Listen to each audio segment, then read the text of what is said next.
से पढ़ा था। पहला था आपके पास जिसे हमने कहा था जी ये क्वांटिफायर है यूनिवर्सल। दूसरा जो था उसका नाम था आपके पास एग्जिस्टेंशियल, और तीसरा जो था उसका नाम था आपके पास यूनिकनेस क्वांटिफायर। तीनों के बारे में मैं बता देती हूँ, कब ट्रू होता है कब फॉल्स होता है, ट्रू करने के लिए क्या करना है, फॉल्स करने के लिए क्या करना है, लाइक प्रूफ करने के लिए क्या करना है। ठीक है, तो तीन क्वांटिफायर्स हमने देखे थे। फर्स्ट वन जो आपके पास एग्जिस्ट करता था वो यूनिवर्सल था, कुछ इस तरह से। दूसरा जो था वो एग्जिस्टेंशियल था, इस तरह से। और तीसरा जो था यूनिकनेस क्वांटिफायर था, जो कि इस तरह से रिप्रेजेंट होता था या फिर इस तरह से रिप्रेजेंट होता था। ठीक है, तो क्लास इस तरह से होगा कि मैं आपके माइक जो है वो म्यूट कर दूंगी। अगर आपके सवाल होंगे तो आप हैंड रेस करेंगे, देन मैं अनम्यूट करके फिर हम उस सवालों के सेक्शन की तरफ चलेंगे। ठीक है, इन बिटवीन अगर आपके कोई सवाल हो तो आप चैट में पूछ सकते हैं, ताकि क्लास का डेकोरम जो है वो बरकरार रहे और सब बच्चों को अनइंटरप्टेड समझ आने वाली चीज़ें हों। ठीक है, ये ट्रू वाला सेक्शन हम बना लेते हैं और ये फॉल्स वाला सेक्शन बना लेते हैं, और देखते हैं जी कौन सी चीज़ कब ट्रू होती है और कब फॉल्स। तो यूनिवर्सल क्वांटिफायर, जिसको हम फॉर ऑल भी कहते हैं, कब ट्रू होता है, जब ऑल ट्रू होते हैं। ऑल ट्रू का मतलब है डोमेन में सब ट्रू होना। और ये फॉल्स कब होता है, जब हमारे पास एटलीस्ट वन फॉल्स केस मिल जाता है। ठीक है, अगर हमारे पास एक फॉल्स केस होगा तो ये चीज़ जो है ये हमारे पास फॉल्स होगी। ये था यूनिवर्सल क्वांटिफायर। जब हम सॉल्व करते थे तो हम क्या करते थे, जैसे अगर मैंने आपको ये एग्जांपल दे दी है, ठीक है, तो आप क्या करते थे, आप ऐसी एग्जांपल ढूंढते थे जिसके अगेंस्ट इसका आंसर फॉल्स हो। क्योंकि ट्रू एग्जांपल्स नो डाउट आप ढूंढ के निकाल सकते हैं, लेकिन वो ट्रू एग्जांपल इसको ट्रू प्रूफ नहीं करेंगी। ठीक है, तो फिर हम क्या करते थे, हम वो एग्जांपल्स ढूंढ के निकालते थे जहाँ पे इसका आंसर जो है वो फॉल्स है। लेट्स से आप कह सकते हैं जी ये फॉल्स है, और फॉल्स का रीजन बता सकते हैं कि जी 1 का जब आप स्क्वायर लेते हैं तो वो इक्वल टू 0 नहीं होता। ठीक है, तो आप कह सकते हैं कि जी 4x इज इक्वल टू 1, इसका आंसर जो है वो फॉल्स है। ठीक है, इसको आप कहते थे जी काउंटर एग्जाम्पल, अगर आप थोड़ा सा याद करें। ठीक है, आप इसको काउंटर एग्जाम्पल कह सकते हैं, या फिर आप कह सकते हैं जी ये आपके पास फॉल्स केस है जो आपने लिस्ट किया है। तो ये इस तरह से आप सॉल्व करते थे आपके यूनिवर्सल क्वांटिफायर को। फिर आपके पास आता है एग्जिस्टेंशियल क्वांटिफायर। एग्जिस्टेंशियल क्वांटिफायर कब ट्रू होता है, जब आपके पास एटलीस्ट वन ट्रू केस मौजूद होता है। ठीक है, एटलीस्ट वन ट्रू केस। अगर एक से ज़्यादा ट्रू केस हैं तब भी ट्रू है।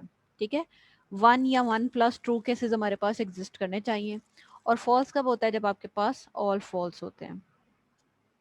ठीक है, जैसे अगर मैं एक एग्जांपल लिख लूँ, जैसे यही वाली एग्जांपल को हम देयर एग्जिस्ट के लिए सॉल्व कर लें। There exist x square is equal to 0, और अगर डोमेन यहाँ दोनों पे इंटीजर्स थी तो ये ट्रू है। ठीक है, और अगर आप ट्रू केस देखें तो ट्रू केस है यहाँ पर x इज इक्वल टू 0। ठीक है, x इज इक्वल टू 0 लेते हैं तो 0 का स्क्वायर ऑब्वियसली इक्वल टू 0 होता है, इस वजह से ये ट्रू है, और ये इस वजह बेसिस पे ये ट्रू है। तो ठीक है, आपको समझ आती है कि ये किस तरह से जो है वो सॉल्व किया जाता है।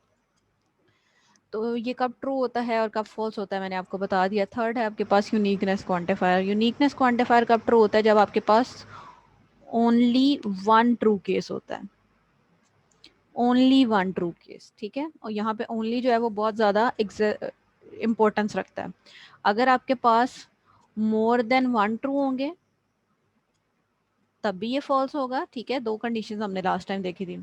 और दूसरी कंडीशन ये थी कि अगर ऑल फॉल्स हैं तो एक से ज़्यादा फॉल्स तब भी फॉल्स, और अगर सारे फॉल्स तब भी फॉल्स, एक से ज़्यादा ट्रू सॉरी। ठीक है, जैसे अगर मैं इसी एग्जांपल को जो मैंने अभी आपको करवाई है यूनिकनेस क्वांटिफायर से करवा दूं तो ये ट्रू है।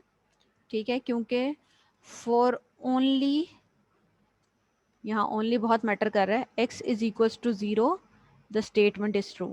ठीक है, सिर्फ x इज इक्वल टू 0 के लिए स्टेटमेंट ट्रू है, इसके अलावा किसी के लिए भी नहीं है। ठीक है जी क्लास, तो ये इस तरह से आप रिप्रेजेंट कर रहे होते हैं। तो क्लास यहाँ पर किसी का सवाल हो तो वो क्विकली पूछ सकता है, फिर हमने कुछ नई चीज़ें आज डिस्कवर करनी है, कुछ नई चीज़ें पढ़नी है। जी क्लास, कोई सवाल यहाँ तक जो तीन एग्जाम्पल डिस्कस किए हैं, ये ऑब्वियसली ये पुराना वाला ही सेक्शन है, इसकी आपको एक एग्जाम्पल भी दे, आपको एज एन असाइनमेंट भी दे चुकी हूँ। जी स्टूडेंट्स, चले नेक्स्ट। मैम हमें यूनिवर्सल में सिर्फ एक फॉल्स केस ढूंढना होता है ना? सॉरी बेटा, आपकी आवाज़ मैं समझ नहीं पा रही, दोबारा बताएंगे। मैम यूनिवर्सल में सिर्फ एक फॉल्स केस देखना होता है ना? बिल्कुल, एक फॉल्स केस देखना होता है। अगर एक फॉल्स केस मिल रहा है तो इसका मतलब है कि वो फॉल्स है। अगर आपको एक भी फॉल्स केस नहीं मिल रहा तो इसका मतलब है वो ट्रू है। ठीक है, यस। ठीक है जी क्लास। तो अब एक तो चीज़ें जो हमने देखनी है वो देखनी है इसके ट्रांसलेशन के हवाले से। अगर आप इसको ट्रांसलेट करते हैं, जैसे आप इस वाली स्टेटमेंट को ट्रांसलेट करेंगे तो किस तरह से ट्रांसलेट किया जाता है, मैं इसकी ट्रांसलेशन नीचे लिख रही हूँ। तो आप ऐसे ऐसे लिख सकते हैं कि फॉर ऑल, आप इसको पढ़ भी फॉर ऑल रहे हैं, फॉर ऑल एक्स, आप ऐसे लिख सकते हैं where x is an integer,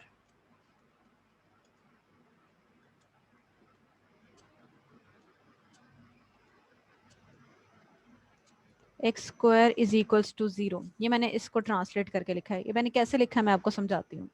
तो ये फॉर ऑल का सिंबल था, इसके लिए मैंने ये फॉर ऑल लिख दिया, इसके आगे ये एक्स लिखा हुआ था इसलिए मैंने इसके आगे ये एक्स लिख दिया। ठीक है।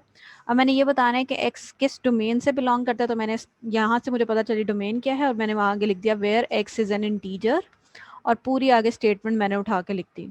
ऑल्टरनेट जो है वो भी मैं लिख देती हूँ ताकि आपके लिए वो चीज़ें समझना आसान हो।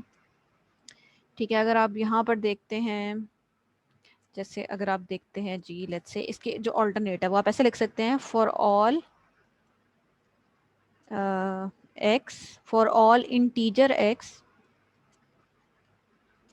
X square is equals to 0, ऐसे भी लिखा जा सकता है। ठीक है। तो आप दोनों में से ऑल्टरनेटिवली किसी तरह से भी लिख सकते हैं। इवन अगर आप अपनी बुक में देखेंगे या पुरानी स्लाइड्स देखेंगे तो वहाँ पे आप देखेंगे कि इसके अलावा भी कुछ वेरिएशंस एग्जिस्ट करती हैं। ठीक है। जैसे फॉर एवरी के साथ लिखा जा सकता है। देयर एग्जिस्ट देखें तो देयर एग्जिस्ट ऐसे लिखा जाता है, जैसे कि हम पढ़ ही रहे हैं, तो लिखा जाएगा there exist an integer x, x square is equals to 0। ठीक है। आप इसी तरह से लिख रहे हैं, बस उसको पढ़ रहे हैं और यहाँ पे लिस्ट कर रहे हैं, लेकिन डोमेन को बीच में लाजमी आपने ऐड करना है। यहाँ अगर हम इस तरह से लिखना चाहें तो लिखा जाएगा देयर एग्जिस्ट एन एक्स, बल्कि एन नहीं, there exist x where x is an integer, x square is equals to 0। तो बस ट्रिक जो छोटी सी है वो यही है कि जैसे आप पढ़ रहे हैं उसी तरह से लिख दें। ये देयर एग्जिस्ट होता है, ये फॉर ऑल होता है, और उसी तरह से हमने जो है उसको लिस्ट कर दिया है। और अगर आप इसको लिखना चाहें जो कि यूनिकनेस था, वैसे इसको हम मजीद आगे इस्तेमाल नहीं करने वाले, ये सिर्फ यहाँ तक ही था। अगर आप लिखना चाहें तो आप ऐसे लिख सकते हैं for only one x, for only one x where x is an integer, x square is equals to 0। ठीक है। तो बस वो जैसे आपकी स्टेटमेंट लिखी हुई है उसी तरह से आप उसको रीड आउट करेंगे और लिस्ट कर देंगे। यहाँ पर किसी का सवाल है तो वो पूछ सकता है, कोई सवाल नहीं है तो हम आगे चलते हैं जी स्टूडेंट्स। तो class next lecture, last lecture में ना हमने एक कॉन्सेप्ट पढ़ा था जिसे हम कहते हैं स्कोप। ठीक है। तो हम नेस्टेड क्वांटिफायर्स को पढ़ना शुरू करते हैं और यहाँ से हम देखते हैं कि एक्चुअली नेस्टेड क्वांटिफायर्स होते क्या हैं और हम कैसे जो है नेस्टेड क्वांटिफायर की ट्रुथ वैल्यू निकाल सकते हैं। क्लास अभी ये है कि मैं आपके माइक म्यूट कर रही हूँ। सवालों के आंसर्स जो हैं वो आपने चैट में करने हैं। ठीक है। और अगर आपका कोई सवाल होगा तो अपने हैंड रेस करके पूछ लेना है। ठीक है जी। अब अभी तक किसी का सवाल है तो पहले पूछ लें, फिर मैं आपके माइक म्यूट करती हूँ जी स्टूडेंट्स। ठीक है। ये देखें ऐसे ही बस कोई भी रैंडम माइक अनम्यूट करके बैठ जाता है फॉर नो रीज़न, इसलिए आपका माइक अनम्यूट म्यूट किए जा रहे हैं। तो क्लास नेस्टेड क्वांटिफायर्स के बारे में हम देख रहे थे। नेस्टेड क्वांटिफायर्स क्या होते हैं हमारे पास? नेस्टेड क्वांटिफायर्स हमारे पास, हमने एक कॉन्सेप्ट पढ़ा था जिसे हम कहते हैं स्कोप। ठीक है। स्कोप क्या होती है? स्कोप ये होती है कि आपका जो क्वांटिफायर है वो किस एरिया के ऊपर एप्लीकेबल है। जैसे अगर आप यहाँ पर देखें तो देयर एग्जिस्ट वाले क्वांटिफायर की स्कोप के अंडर ये इससे आगे लिस्टेड पार्ट जो है वो आता है। ठीक है। अगर आप देयर एग्जिस्ट की बात करते हैं, और अगर आप फॉर ऑल की स्कोप की बात करते हैं तो फॉर ऑल की स्कोप ये पूरा एरिया है। तो यहाँ पर अगर आपके पास दो क्वांटिफायर आइदर सेम और डिफरेंट, जैसे दोनों फॉर ऑल हो सकते थे, दोनों देयर एग्जिस्ट हो सकते थे, या दोनों ऑपोजिट किसी भी तरह के दो क्वांटिफायर अगर एक दूसरे की स्कोप के अंडर आ जाएं तो वो चीज़ कहलाती है नेस्टेड क्वांटिफायर। ठीक है। अगर आपके पास दो क्वांटिफायर एक दूसरे की स्कोप के अंडर आ जाएं तो वो चीज़ कहलाती है नेस्टेड क्वांटिफायर। अब नेस्टेड क्वांटिफायर जो है वो आपके पास मल्टीपल तरह के एग्जिस्ट करते हैं। अब कौन कौन से एग्जिस्ट करते हैं पहले हम वो देखते हैं, फिर हम इनकी ट्रुथ वैल्यू निकालना सीखते हैं। तो जो नेस्टेड क्वांटिफायर आपके पास एग्जिस्ट करते हैं वो ये सब हैं, जिसमें आपके पास फॉर ऑल एक्स और फॉर ऑल वाई यानी दोनों यूनिवर्सल क्वांटिफायर हो सकते हैं। There exist x there exist y यानी दोनों एग्जिस्टेंशियल क्वांटिफायर्स हो सकते हैं, या फिर इन दोनों का कोई कॉम्बिनेशन हो सकता है। ठीक है, तो ये सब हमारे पास क्वांटिफायर्स नेस्टेड के अंदर एग्जिस्ट करते हैं। आज हम इन्हीं की ट्रुथ वैल्यू निकालना सीखेंगे और हम ये देखेंगे कि कैसे हम इनके ट्रुथ वैल्यूज निकाल सकते हैं, कैसे हम ट्रांसलेट कर सकते हैं, और इसी के ऊपर ही आज हमारा पूरा लेक्चर जो है वो कंसिस्ट कर रहा है। तो अगर हम डायरेक्टली व्हाइट बोर्ड पे जाके कुछ एग्जाम्पल से सीखना शुरू करें तो मेरे ख्याल से ये चीज़ ज़्यादा आसान हो जाएगी। तो सबसे पहले जो चीज़ हम देखने जा रहे हैं वो है यूनिवर्सल क्वांटिफायर। नेस्टेड में यूनिवर्सल क्वांटिफायर तो हमारे पास है for all x for all y, और जो स्टेटमेंट हम प्रूव करने जा रहे हैं वो है x plus y is equals to 0। सबसे पहले मैं आपको ये समझाती हूँ कि फॉर ऑल एक्स और फॉर ऑल वाई का मतलब क्या है, फिर मैं आपको ये समझाती हूँ कि इसकी ट्रुथ वैल्यू कैसे निकाली जाती है, and then at the end हम ये देखेंगे कि इसको हम ट्रांसलेट कैसे कर सकते हैं। ठीक है, अगर आप ये देखना चाहते हैं कि इसका एक्चुअल में मतलब क्या है, तो इसका एक्चुअल में मतलब कुछ इस तरह का सिनेरियो है कि आपके पास, अगर मैं डोमेन बहुत ही लिमिटेड ले लूँ, लेट्स से मैं कहती हूँ एक्स जो है वो मेरे पास 1 2 3 है, ठीक है, और वाई मेरे पास लेट्स से 7 8 और 9 है। इसका मतलब ये है, जो पर्टिकुलरली यूनिवर्सल क्वांटिफायर है, इसका मतलब ये है कि for each value of x आपने हर वैल्यू ऑफ वाई के अगेंस्ट उसको टेस्ट करना है। तो अगर मैं इसको एक्स कहूँ और इसको वाई कहूँ तो आपने किन किन पेयर्स को चेक करना है, आपने चेक करना है 1 के अगेंस्ट 7 को, 1 के अगेंस्ट 8 को, 1 के अगेंस्ट 9 को, अगर ये सारे ट्रू हैं, प्लस 2 के अगेंस्ट 7 को, 2 के अगेंस्ट 8 को, 2 के अगेंस्ट 9 को, अगर ये सारे भी ट्रू हैं, और इसी तरह से 3 के अगेंस्ट इन तीनों को अगर आप टेस्ट करते हैं और ये सारे के सारे पेयर्स ट्रू होंगे, तभी ये चीज़ ट्रू होगी। तो कुछ मैश वाली सी सिनेरियो है। ठीक है, यानी आपने, अगर आप थोड़ा सा इसको फोर लूप से देखें तो यूं समझें कि एक लूप जो है वो आपके पास x इज इक्वल टू 1 से लेकर 3 तक लगा हुआ है, और इसके अंदर एक और लूप लगा हुआ है जो है for y is equals to 7 to 9। ठीक है, और ये लूप जो है ये चल रहा है, आपने हर लूप की वैल्यू के अगेंस्ट इसको चेक करना है। तो ये कुछ नेस्टेड लूप की तरह से है। तो अगर आप इसको अभी ऐसे ही डायरेक्टली देखें तो ये तो बहुत ट्रिकी लग रहा है कि कैसे इसकी ट्रुथ वैल्यू निकालेगी। तो इसका आसान हल जो है वो हम डिस्कस करेंगे कि कैसे आप जो है इसकी ट्रुथ वैल्यू जो है वो डिटर्मिन कर सकते हैं। तो हम इसको थोड़ा सा वास्ट डायमेंशन में ले जाते हैं और वहाँ से देखने की कोशिश करते हैं कि कैसे ट्रुथ वैल्यू जो है वो निकाली जा सकती है। ठीक है, तो हम अपनी डोमेन इतनी सी लिमिटेड नहीं रखते, हम थोड़ी सी डोमेन जो है उसको वास्ट कर लेते हैं। तो डोमेन है हमारे पास ऑल इंटीजर्स की। ऑल इंटीजर्स का मतलब है all positive, all negative, including zero number. Set में लिख दूं तो इस तरह से 0 1 2 इस तरफ सारे नंबर पॉजिटिव, अगर यहाँ लिखूं तो ये बन गया -1 -2 और इस तरफ भी सारे नेगेटिव नंबर। ये एक्चुअली में हमारी डोमेन सेट है जिसे हम कह रहे हैं इंटीजर्स। ठीक है, तो अगर आपने इसको ट्रू प्रूफ करना है तो आपने क्या करना है, और अगर आपने फॉल्स प्रूफ करना है तो आपने क्या करना है। तो अगर आपने इसको ट्रू प्रूफ करना है तो आपने ये करना है कि आपके पास ऑल ट्रू केसेस होने चाहिए। ठीक है, ऑल ट्रू होने चाहिए। और फॉल्स प्रूफ करने के लिए आपने क्या करना है, वन फॉल्स केस ढूंढ के निकालना है। एटलीस्ट अगर आपके पास वन फॉल्स केस मिल जाता है तो ये फॉल्स हो जाएगा। अब सभी को ट्रू करना तो मुश्किल काम है, तो क्या चीज़ आसान है, आसान ये है कि आप एक फॉल्स केस ढूंढ के निकाल लें, और हम भी वही करने जा रहे हैं। हम इसके केस में एक फॉल्स केस ढूंढ के निकाल लेंगे, और जैसे ही हमें एक फॉल्स केस मिल गया तो हमारा मसला जो है वो हल हो गया।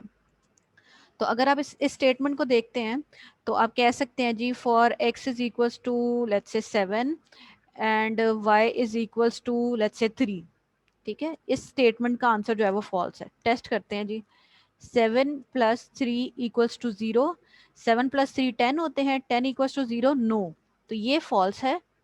ठीक है, और इस फॉल्स की वजह से इसका आंसर जो है ये फॉल्स है। और आप कह सकते हैं ये जो नीचे आपने लिखा है ये क्या है, ये आपकी काउंटर एग्जांपल है या फॉल्स केस है जिसको आपने स्टेट किया है। तो आपके पास इसका आंसर क्या है, इसका आंसर है फॉल्स। फॉल्स की रीज़न भी आपको समझ आती है और फॉल्स हमने लिख भी लिया है। ठीक है, तो जब भी आपके पास दोनों यूनिवर्सल क्वांटिफायर लगे होंगे तब आपने क्या करना है, तब आपने सिंपली ये काम करना है कि आपने एक फॉल्स एग्जाम्पल ढूंढने की कोशिश करनी है।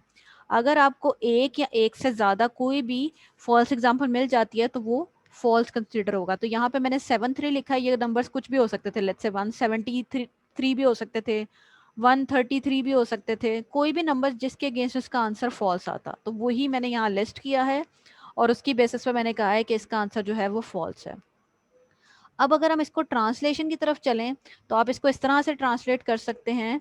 आप लिखेंगे जी देयर एग्जिस्ट, बल्कि देयर नहीं लिखेंगे, आप लिखेंगे फॉर ऑल, क्योंकि ये फॉर ऑल का सिंबल लगा हुआ है, फॉर ऑल इंटीजर एक्स, ठीक है, for all integer x comma, आगे पढ़ने क्या लिखा है, फॉर ऑल इंटीजर वाई, तो इसी तरह से लिखेंगे for all integer y x plus y is equals to 0। आप इसको इस तरह से ट्रांसलेट कर सकते हैं, इस तरह से इसकी ट्रूथ वैल्यू निकाल सकते हैं, और ये इसके ट्रू एंड फॉल्स केसेस जो हैं वो मेंशन है। यहाँ पे मैं आपको एक और चीज़ बताती चलूँ, और वो ये है कि यहाँ पर अगर आप इनका ऑर्डर शिफ्ट कर देते हैं, जैसे आप इस तरह से लिखते हैं जी, आप लिखना चाहते हैं जी for all y for all x, यानी मैंने इनकी पोजीशन जो है वो स्विच कर दी है, ठीक है, तब भी इसका आंसर जो है, ये दोनों जो हैं ये बिल्कुल सेम है, ठीक है, ये दोनों बिल्कुल सेम है। तो अगर दोनों सेम क्वांटिफायर लगे हुए हैं तो उनकी पोजीशन स्विच करने से हमारे आंसर पर कोई फर्क नहीं पड़ता। जी क्लास, यहाँ पर किसी के सवाल है यूनिवर्सल के हवाले से तो वो पूछ सकता है। अगर किन्हीं के सवाल है तो आप हैंड रेज कर सकते हैं, और फिर जिनका प्रॉब्लम होगा मैं उनका माइक अनम्यूट करके आपके सवालों के बारे में आपको बता दूंगी।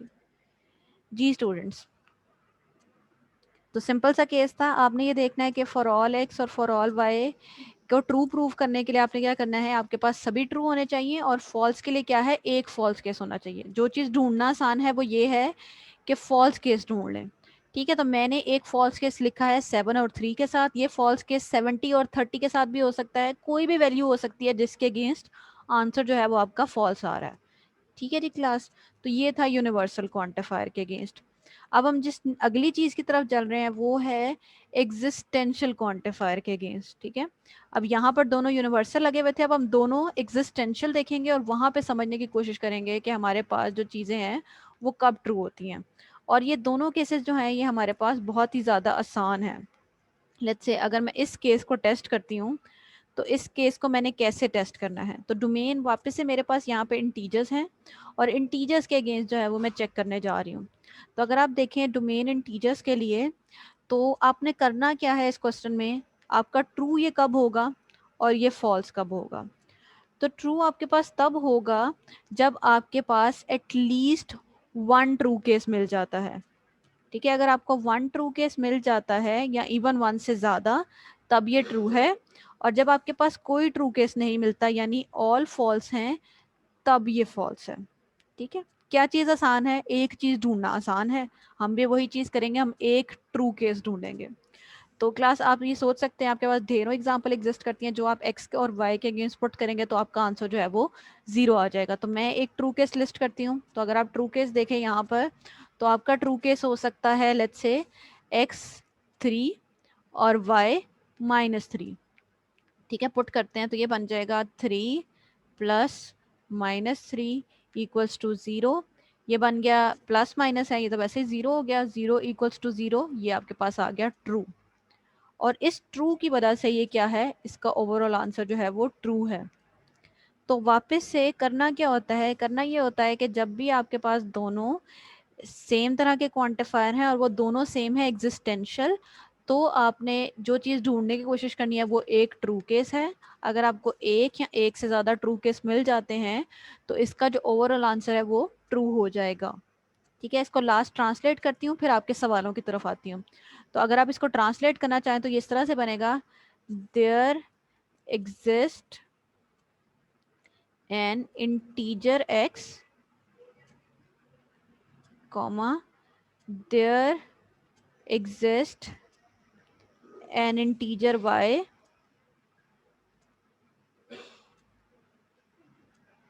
x plus y is equals to 0। Translate हम इसलिए भी कर रहे हैं ताकि हम जो है बेहतर तरीके से स्टेटमेंट को परसीव कर सकें, और परसीव करके हम उसको आसानी से उसका आंसर जो है वो लिस्ट कर सकें। ठीक है जी क्लास।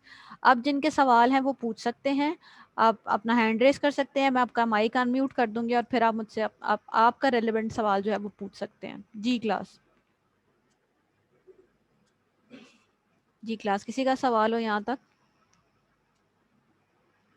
तो दो क्वांटिफायर हमने देखे हैं, पहला देखा है यूनिवर्सल और दूसरा देखा है हमने एग्जिस्टेंशियल। ठीक है, यूनिवर्सल ट्रू करने के लिए आपने क्या करना है, यूनिवर्सल ट्रू तब होगा जब आपके पास और ट्रू होंगे, और फॉल्स कब होगा जब आपके पास एक फॉल्स केस होगा। जो चीज़ आसान है ढूंढना वो ये है कि एक फॉल्स केस ढूंढ लिया जाए, और हम भी वही यहाँ कर रहे हैं। दूसरा जो हमने क्वांटिफायर देखा है वो है यूनिवर्स एग्जिस्टेंशियल क्वांटिफायर। इस ये कब ट्रू होता है जब आपके पास एक ट्रू केस हो एटलीस्ट, और फॉल्स कब होता है जब सब फॉल्स हो। क्या चीज़ ढूंढना आसान है, एक ट्रू केस, और वही हमने ढूंढ के यहाँ पर अपना मसला हल किया है।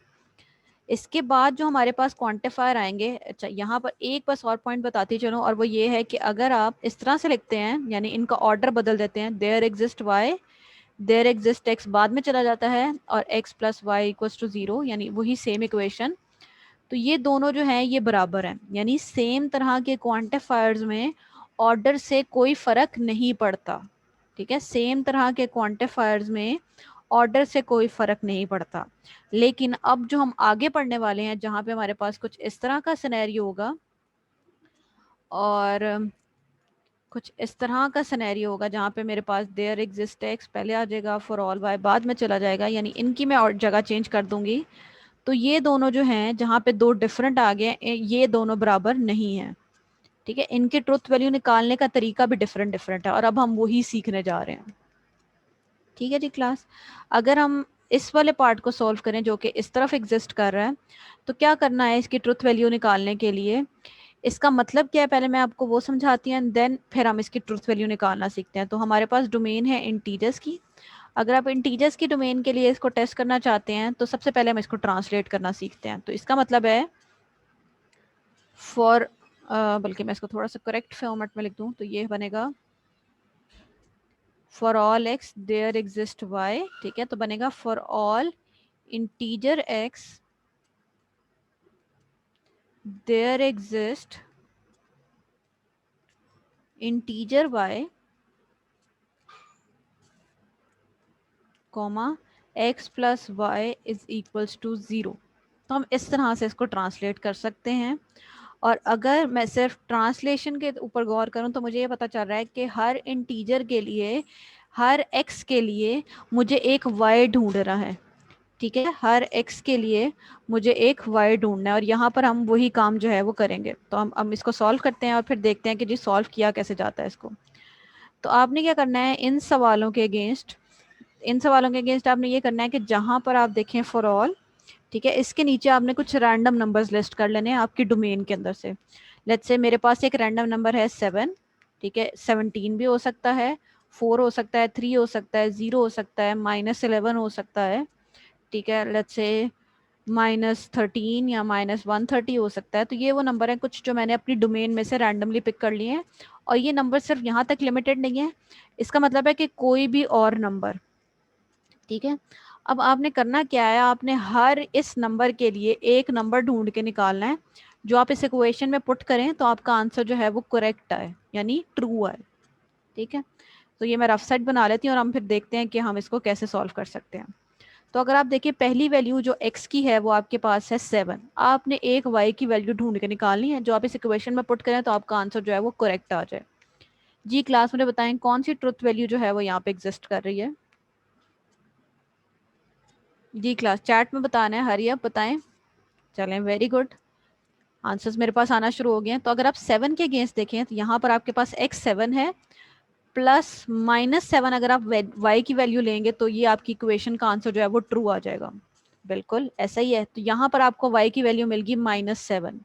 इसी तरह से 17 के लिए अगर आप ढूंढते हैं तो 17 के लिए आपके पास -17 एग्जिस्ट करिए, जिसके अगेंस्ट आपका आंसर जो है वो ट्रू आएगा। तो यहाँ पर आप कह सकते हैं कि 17 के लिए आपके पास -17 है। अगर आप 4 के लिए देखें तो 4 के लिए आपके पास कौन सी वैल्यू है जी, 4 के लिए है आपके पास -4। वेरी गुड क्लास, जो मुझे चार्ट में बता रहे हैं। तो क्लास मुझे बताएं 3 के लिए कौन सी वैल्यू है, तो आपको सीधा सीधा अंदाजा हो गया, 3 के लिए -3 होगी, 0 के लिए 0 ही होगी, क्योंकि 0 + 0 = 0 ही होता है। ठीक है। इसी तरह से अगर आप -11 के लिए देखते हैं तो -11 के लिए आपकी वैल्यू है 11, -130 के लिए देखते हैं तो उसके लिए आपकी वैल्यू है 130, और इसी तरह से आप किसी भी नंबर के लिए वैल्यू लिस्ट कर सकते हैं, चाहे वो नंबर कोई भी है। ठीक है, कोई भी नंबर अगर आपके पास एग्जिस्ट कर रहा है तो आप उसके लिए y ढूंढ के निकाल सकते हैं। ठीक है, और अगर आप ऐसा कर सकते हैं तो इसका आंसर जो है वो क्या है, इसका आंसर है true.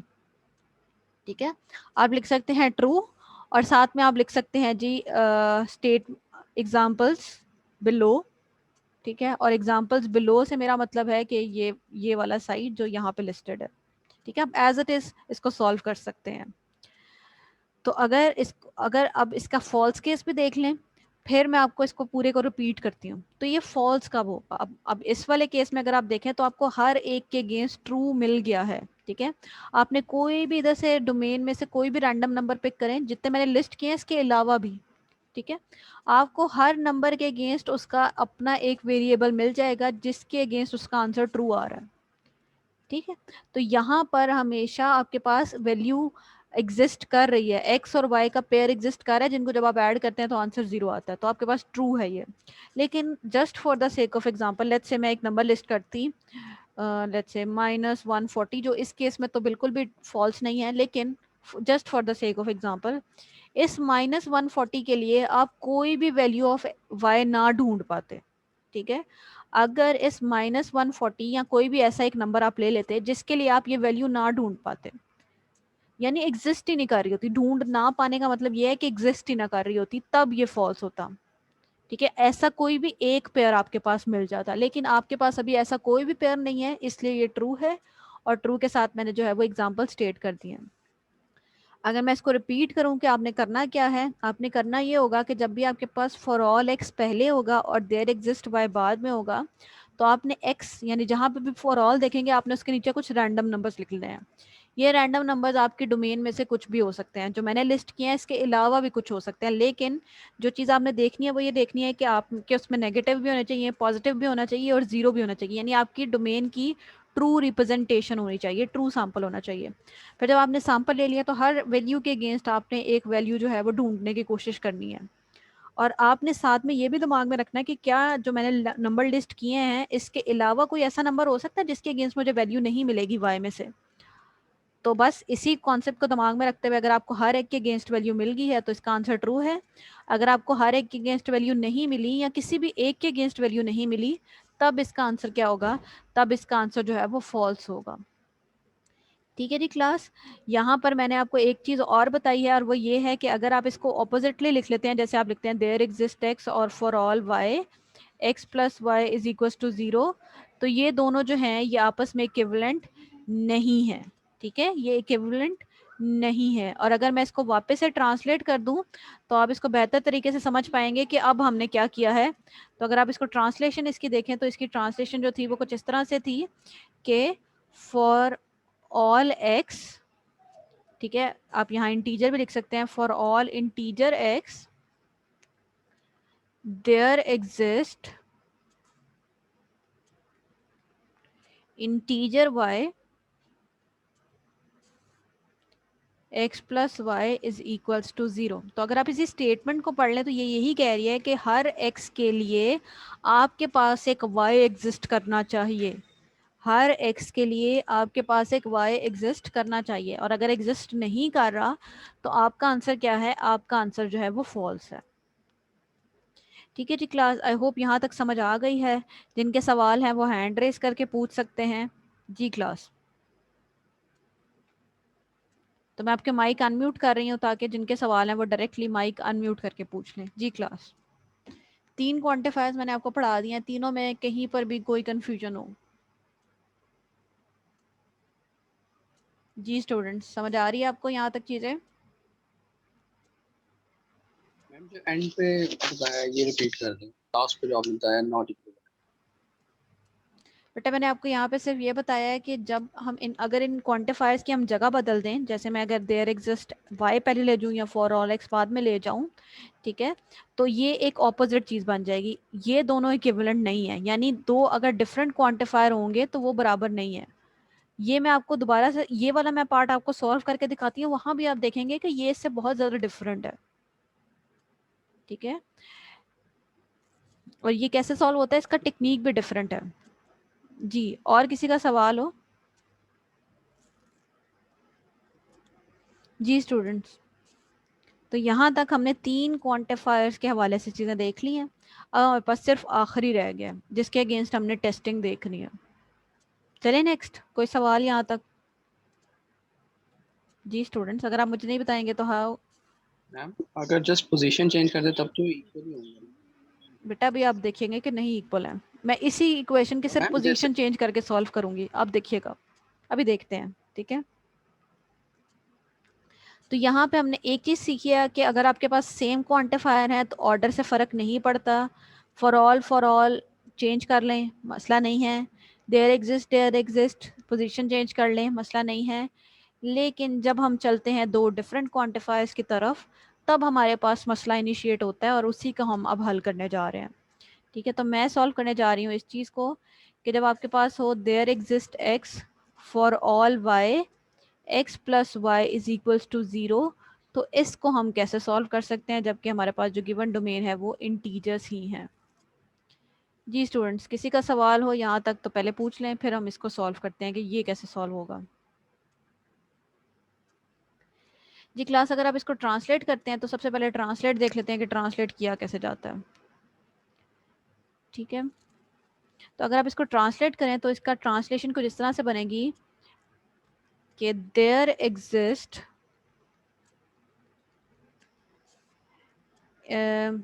an integer x, there exists an integer x for all y, for all integer y,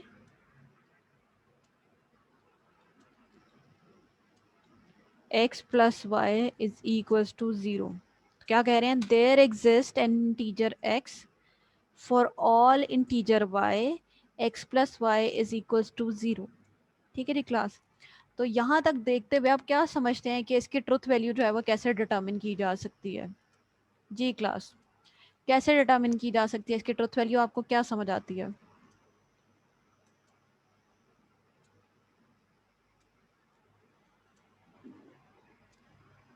ji students, आपके माइक अनम्यूटेड है। x की एक वैल्यू जो है वो y की सारी वैल्यूज को सेटिस्फाई करेगी। बिल्कुल ठीक कह रहे हैं आप, बिल्कुल ठीक कह रहे हैं, तो हमने भी यही करना है। अब अगर मैं इसको सॉल्व करने की तरफ चलूं तो मैं इसकी ट्रांसलेशन को एक साइड कर देती हूँ और इसको सॉल्व करती हूँ पहले, और वहां से आप देखेंगे जी इसको कैसे सॉल्व किया जाता है।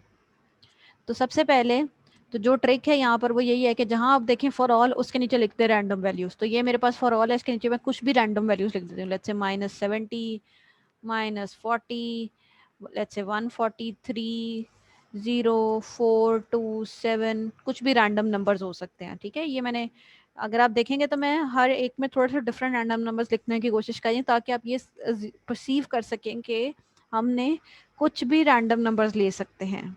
ठीक है, अब करना क्या है, इन सब वैल्यू के अगेंस्ट आपके पास यहाँ एक वैल्यू होनी चाहिए, 1 वैल्यू।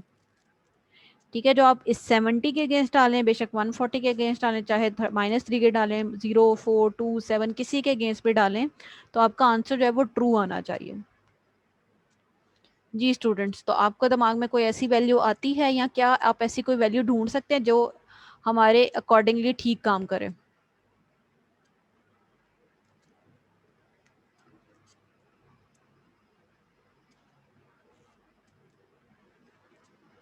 तो अगर आप देखें फर्स्ट, अगर आप केस में देखते हैं तो जहाँ पर आपके पास नंबर है,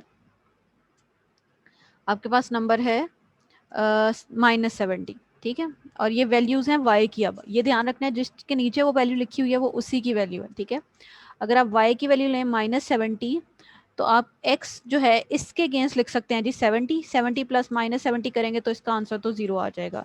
लेकिन क्या ये 70 जो आपने फिक्स कर लिया, ये क्या सबके लिए फिक्स ठीक है? जैसे अगर मैं नेक्स्ट के लिए चेक करूँ तो ये लिखा हुआ है 70 प्लस -140। अगर आप यहाँ पर टेस्ट करते हैं तो ये 0 नहीं होगा, यानी ये आपके पास फॉल्स है।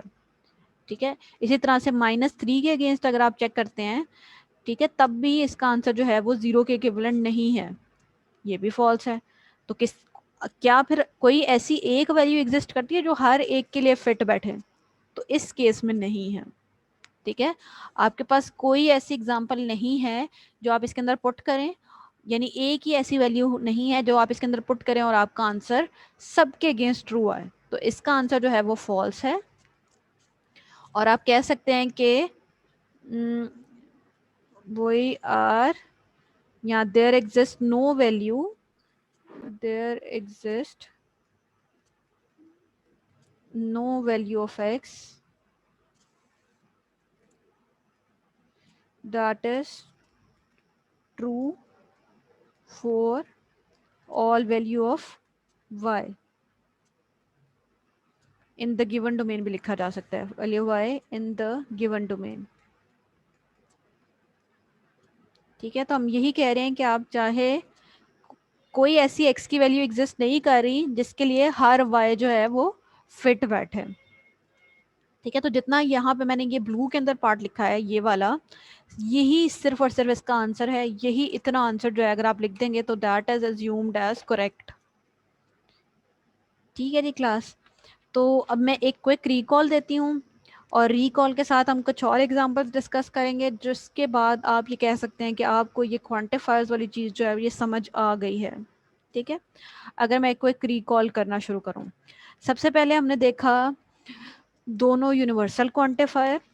ठीक है, जो पहले दो केसेस थे वो तो बहुत आसान थे। पहले हमने देखे दोनों यूनिवर्सल क्वांटिफायर, इनके अंदर हमने क्या किया, हमारे पास ये ट्रू तब था जब सब ट्रू हो, और फॉल्स कब था जब एक फॉल्स केस हो। क्या चीज़ ढूंढना आसान है? एक फॉल्स केस ढूंढना आसान है। हमने भी एक फॉल्स केस ढूंढ लिया। जैसे ही हमें एक फॉल्स केस मिला तो हमने उसकी बेसिस पे कह दिया जी ये फॉल्स है। ठीक है जी क्लास, अब ये वाला में हमने कहा था अगर आप पोजीशन बदल लें कोई फर्क नहीं पड़ता। अब इसकी ट्रुथ वैल्यू निकालें, इसकी ट्रुथ वैल्यू निकालें, ये दोनों एग्जैक्टली सेम है। ठीक है, फिर हमने देखा देयर एग्जिस्ट वाला। हमने कहा जी देयर एग्जिस्ट में भी दो कॉम्बिनेशन है, इनका ऑपोजिट भी हो सकता है, ये भी दोनों सिमिलर हैं, ऑर्डर बदलने से कोई फर्क नहीं पड़ता। ये ट्रू कब होता है? जब एक ट्रू केस हो। जब फॉल्स कब होता है? जब सभी फॉल्स हो। क्या ढूंढना आसान है? एक ट्रू केस ढूंढना आसान है। हमने भी एक ट्रू केस लिस्ट किया और हमने कहा जी कि ये जो है ये अब हमारे पास ट्रू हो गया है, इसकी बेसिस पर हमारे पास ये ट्रू है। ठीक है, एक ट्रू केस लिखा और उसकी बेसिस पर हमने कहा जी ये ट्रू है। साथ में ही हमने दोनों को ट्रांसलेट करना भी सीखा था। तीसरी जो चीज़ हमने देखी वो देखी जब हमारे पास दोनों ऑपोजिट क्वांटिफायर्स थे। अभी तक जो हम चीज़ें देख रहे थे वो दोनों सिमिलर वाली चीज़ थी, लेकिन यहाँ पर ऑपोजिट क्वांटिफायर्स हैं। तो जब आपके पास फॉर ऑल एक्स पहले होगा तो आपने एक चीज़ को थोड़ा सा ट्रिक के तौर पर दिमाग में रखना है कि जहाँ पर आप देखें फॉर ऑल एक्स उसके नीचे रैंडम नंबर्स लिस्ट कर लें। ठीक है, रैंडम नंबर्स लिस्ट कर लें और हर इस वाले केस में हर रैंडम नंबर के लिए अपना अपना एक नंबर ढूंढना शुरू कर दें। अगर आपको हर एक के लिए अपना अपना एक नंबर या इवन सबके लिए एक जैसा नंबर भी हो तब भी कोई मसला नहीं है, यानी आपके पास सिर्फ ट्रू केस मौजूद होना चाहिए हर एक के अगेंस्ट। अगर आप ऐसा ढूंढ पाते हैं तो ये ट्रू है, और अगर आप नहीं ढूंढ पाते यानी कोई भी ऐसी एक वैल्यू ऑफ एक्स के लिए जिसके लिए आप ये वाई नहीं ढूंढ पाते, तब ये जो है ये फॉल्स होगा। और यहाँ पर हमने जो मजीद चीज़ देखी थी वो ये देखी थी कि इनके ऑर्डर बदलने से मेजर फर्क आ जाता है। ठीक है, तो ये दोनों सिमिलर नहीं है। और वही आपने नेक्स्ट देखा कि जब हमारे पास इनका ऑर्डर बदल गया था तो तब हमने इसकी ट्रुथ वैल्यू कैसे निकाली। तो आपने ये देखना है कि जहाँ पर आपने देखा है फॉर ऑल वाई, जहाँ पे आपने फॉर ऑल वाली चीज़ लिखी उसके नीचे आपने रैंडम नंबर्स लिख दिए, और यहाँ पर अब आप वो चीज़ है आपने एक ऐसी वैल्यू ढूंढनी है जो सबके लिए फिट बैठे। ठीक है, और ऐसा मुश्किल होता है। ठीक है, अगर आप खुद भी देखें तो ये चीज़ ढूंढना ज़्यादा मुश्किल है कि एक ऐसा केस जो सबके लिए फिट बैठे। तो हमें कोई ऐसा केस नहीं मिला जो सबके लिए फिट बैठे, इसलिए ये फॉल्स है। ठीक है जी क्लास, यहाँ तक किसी का भी कोई सवाल है तो आप अपना माइक अनम्यूट करके या चैट में पूछ सकते हैं। अब हम कुछ एग्जांपल डिस्कस करने जा रहे हैं। जी स्टूडेंट्स, जी क्लास, किसी का कोई सवाल हो यहाँ तक?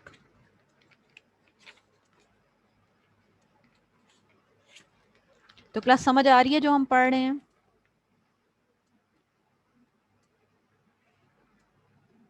जी क्लास, आज बहुत खामोशी है क्लास में, रीज़न बता सकते हैं क्या मसला है इसका? यहाँ तो समझ नहीं आ रही या समझ ज़्यादा ही आ गया जो बात ही नहीं करना चाह रहे आगे से। जी स्टूडेंट्स, मैम आ गई है समझ। चलें गुड, चलें बारी बारी अब सबसे पूछते हैं। अब हम क्लास से पूछना शुरू करते हैं कि जी बताएं आइदर ये ट्रू है या नहीं, और फिर आप लोग ही बताएंगे कि जी कैसे इसको हम प्रूव कर सकते हैं। तो पहला सवाल है हमारे पास, चलें अभी जो एग्जांपल डिस्कस किया उसी का देख लेते हैं। There exist n for all m, n is less than m square. तो क्लास ज़रा सोचें और मुझे बताएं क्या ये ट्रू है या नहीं, और अगर ट्रू है तो for what value of n जो है वो ट्रू है, यानी आप कौन सी ऐसी n की वैल्यू लें जिसमें m की चाहे जो मर्जी वैल्यू पुट करें आपका आंसर ट्रू आ जाए। ज़रा इस पे सोचें, फिर मैं आपको बताती हूँ कि आइदर ये ट्रू है या नहीं, और अगर ट्रू है तो किस वैल्यू के लिए ट्रू है, और अगर फॉल्स है तो क्यों है। अब ज़रा इस पे सोचें और मुझे बताएं। Ma'am all integer values. बिल्कुल, डोमेन वही है z।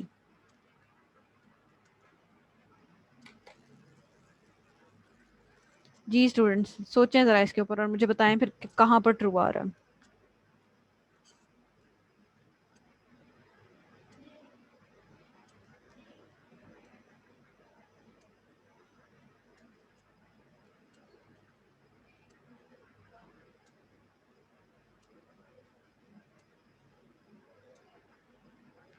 जी क्लास, तो कौन बताएगा हमें?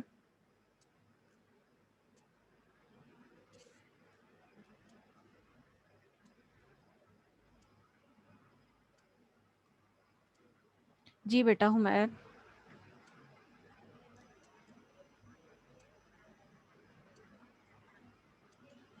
तो क्लास अगर मैं इसका थोड़ा सा आपके सामने एक पिक्चर क्रिएट कर दूं ताकि आपके लिए आसान हो, तो आपने क्या करना है, तो सवाल है आपके पास there exist n for all m, n is less than m square, जिसके लिए आप ट्रुथ वैल्यू निकालने की कोशिश कर रहे हैं।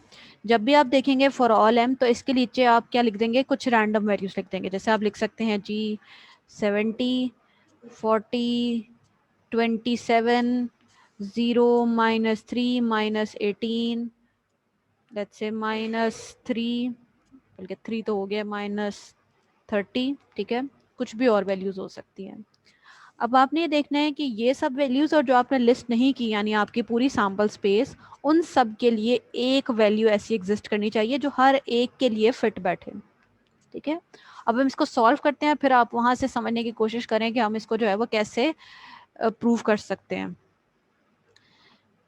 ठीक है जी क्लास, अगर आप इसको सॉल्व करने की तरफ चलते हैं तो आप ये देखें कि क्या हम कर रहे हैं। तो ये मैंने रफ साइड बना ली है जहाँ पे मैं आपको थोड़ा सा इसका परसेप्शन देती हूँ कि हम कर क्या रहे हैं। तो ये वैल्यूज जो है ना, ये मेरी m की वैल्यूज हैं। m की पहली वैल्यू है 70। इक्वेशन क्या कह रही है, n is less than m square, n is less than m square.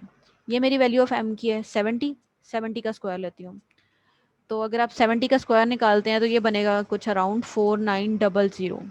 ठीक है, अब क्या होना चाहिए, ये जो नंबर होना चाहिए लेस देन 4900 होना चाहिए। तो मैं कहती हूँ जी let's say 0, 0 is less then 4900, yes 0 is less then 4900।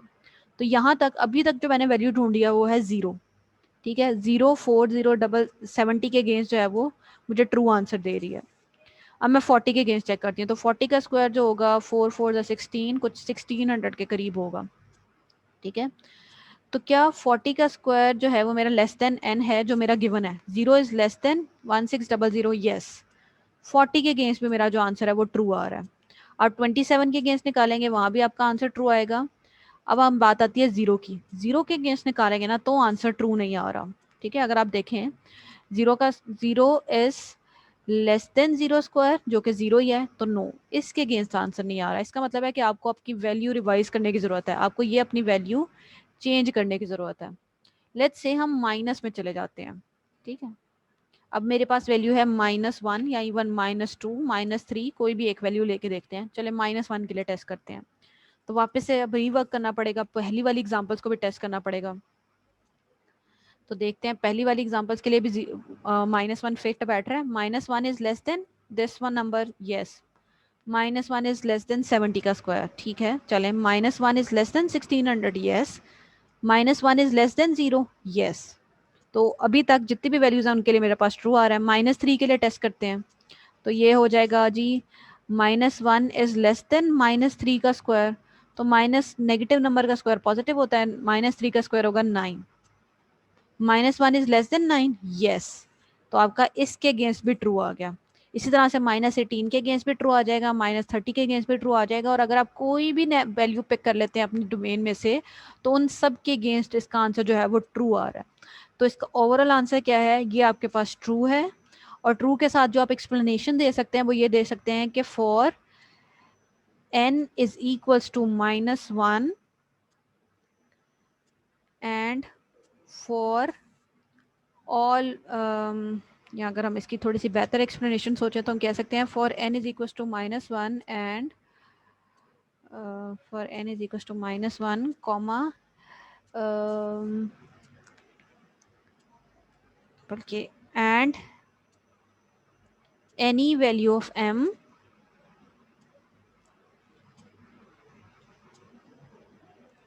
for n is equals to -1 and for any value of m, ठीक है,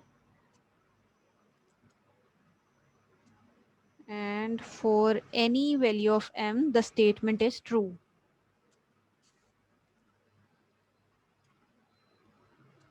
और अगर आप ये अपनी वर्किंग दिखाना भी चाहें तो आप कह सकते हैं जी एग्जाम्पल्स बिलो। अगर आप ये नहीं भी दिखाना चाह रहे तब भी करेक्ट है, लेकिन आपने ये वैल्यू जरूर बता देनी है, वो वन वैल्यू जिसके अगेंस्ट आपका आंसर ट्रू आ रहा है।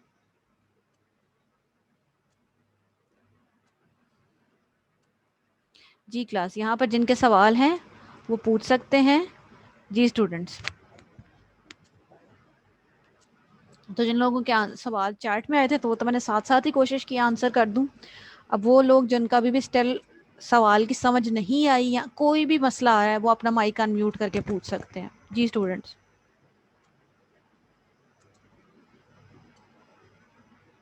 जी बेटा समझ आ गई यहाँ तक सारी चीजें? चलें एक दो एग्जांपल्स और सॉल्व करते हैं। तो ये एक और एग्जांपल है जिसको हम देख लेते हैं। तो ये हमारा वही केस है जो अभी हम थोड़ी देर पहले डिस्कस कर चुके हैं। लेट्स से चलें इसको डिस्कस करते हैं। तो मैंने अभी जो एग्जांपल डिस्कस किया है वो ये है। चलें इसको डिस्कस करते हैं। ये है for all n there exist m, n square is less than m। तो क्लास डोमेन है इंटीजर्स। इसके अगेंस्ट आपने मुझे बताना है कि क्या ये ट्रू है या नहीं। तो यहाँ पर मैं एक चीज़ आपको बताती चलूँ जो कि आप में से कुछ किसी ने सवाल भी पूछा है कि बेटा आपने वो एक वैल्यू ढूंढनी है जो सबके लिए फिट बैठ रही हो। ठीक है, अगर आपने अभी पहले देखा था ना जब हमने 0 वैल्यू ली थी तो 0 के लिए ये वाला केस फिट नहीं बैठ रहा था, तो इसका मतलब है कि वो वैल्यू नहीं ले सकते। फिर से रीथिंक करें कि कोई ऐसी वैल्यू जो यहाँ पर सबके लिए फिट बैठे। तो यहाँ -1 सबके लिए फिट बैठी, इवन -10 -2 यानी कोई भी नेगेटिव नंबर ले लेते ना वो सबके लिए फिट बैठता। ठीक है, तो जब भी आपके पास फॉल्स केस आ जाएगा आपने दोबारा से सोचना शुरू करना है कि अच्छा कौन सी वैल्यू के लिए ये आंसर ठीक आ सकता है, कंप्लीटली ठीक। चलिए जी क्लास, ये एग्जांपल है, इसके अगेंस्ट आंसर ढूंढ रहे हैं कि क्या ये ट्रू है या नहीं। डोमेन मैंने आपको बता दी है, इंटीजर्स है। अब ज़रा सोचें और आप इवन डिस्कस कर सकते हैं अपना माइक अनम्यूट करके, चाहें तो चैट में डिस्कस कर सकते हैं कि क्या ये ट्रू है या नहीं।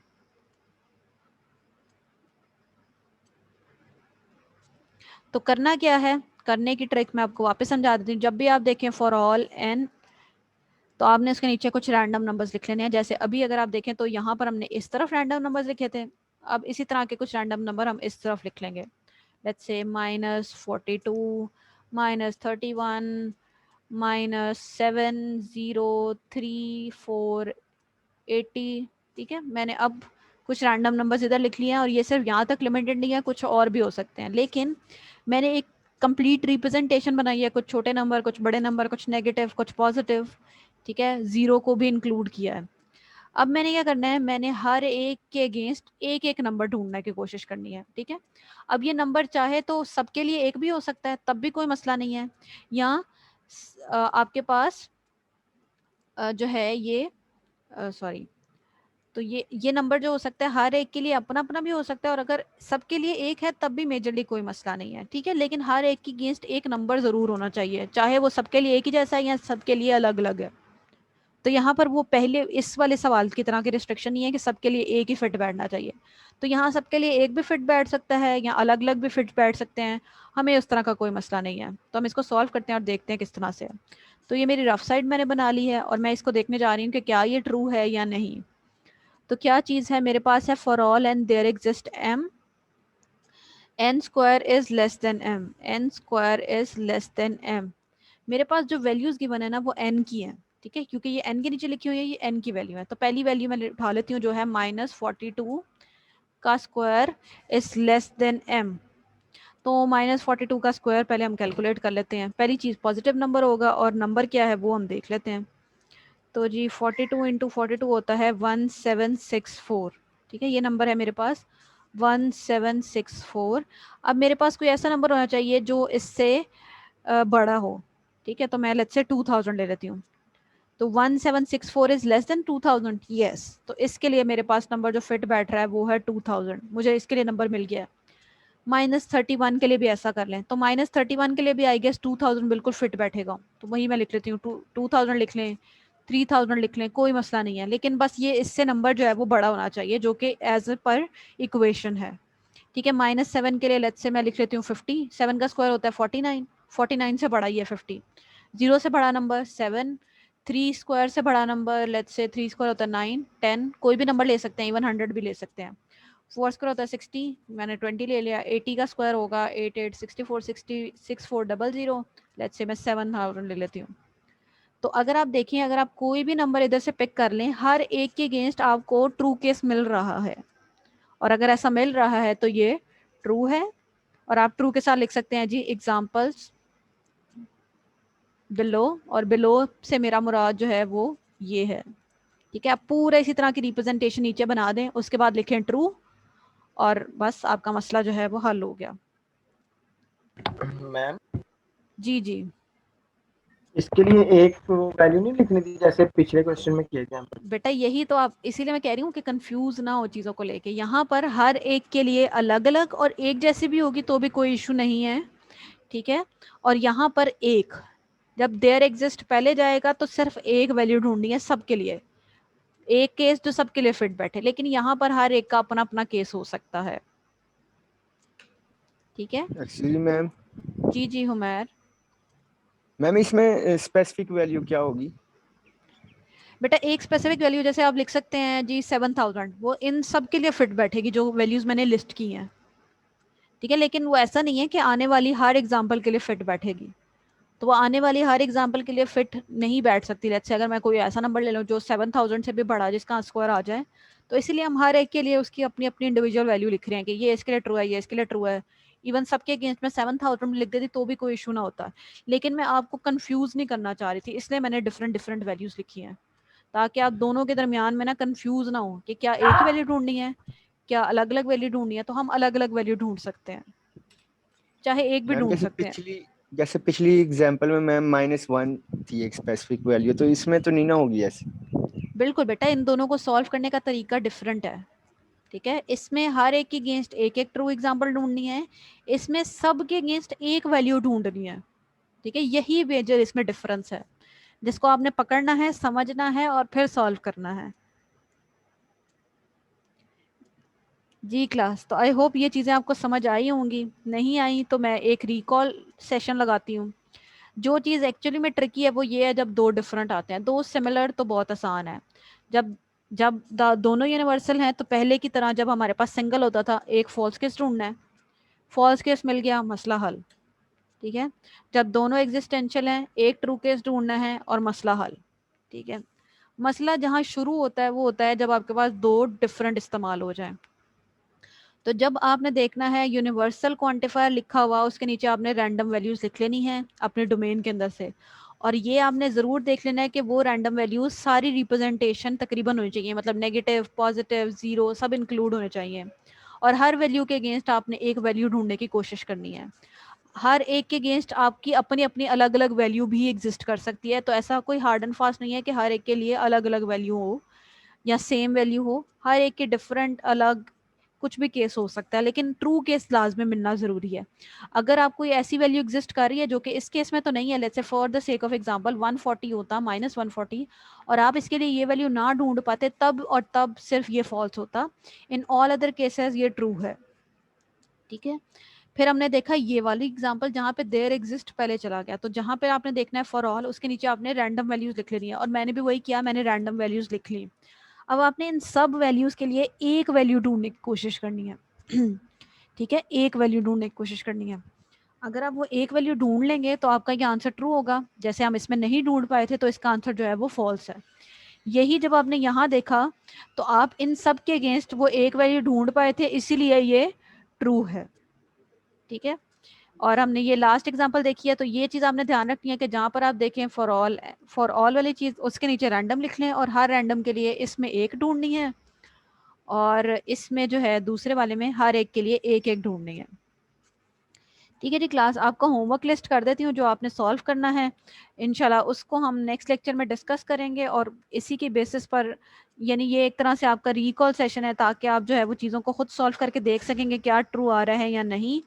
और अगर ठीक है तो फिर हम, अगर आप उसको एक बार सॉल्व कर लेंगे तो हम नेक्स्ट लेक्चर में जो है उसको देखेंगे जी क्या इनके आंसर्स आते हैं। तो पहला सवाल है there exist n for all M n is greater than m square, ठीक है। सेकंड सवाल है for all n there exist m n into m is equals to M, ठीक है। थर्ड सवाल जो है वो है जी there exist m n square plus M square is equals to 5। चौथा आपके पास जो सवाल है वो है जी there exist m n square plus M square is equals to 6। पांचवा सवाल जो आपने सॉल्व करना है वो है for all M N plus M square is equals to M, ठीक है। यहाँ पे सबकी डोमेन जो है वो इंटीजर है। सब सवालों में एन और एम की डोमेन जो है वो सिमिलर इंटीजर्स हैं। इंटीजर्स का मतलब all positive all negative numbers हैं। आपने जस्ट अपने एंड पे सॉल्व करना है, सॉल्व करके अगली क्लास में जब हम इसको डिस्कस करें तो आप अपने पास सोल्यूशन रखिएगा, ताकि आप खुद से जज कर सकेंगे क्या आपने ठीक सॉल्व किया या नहीं।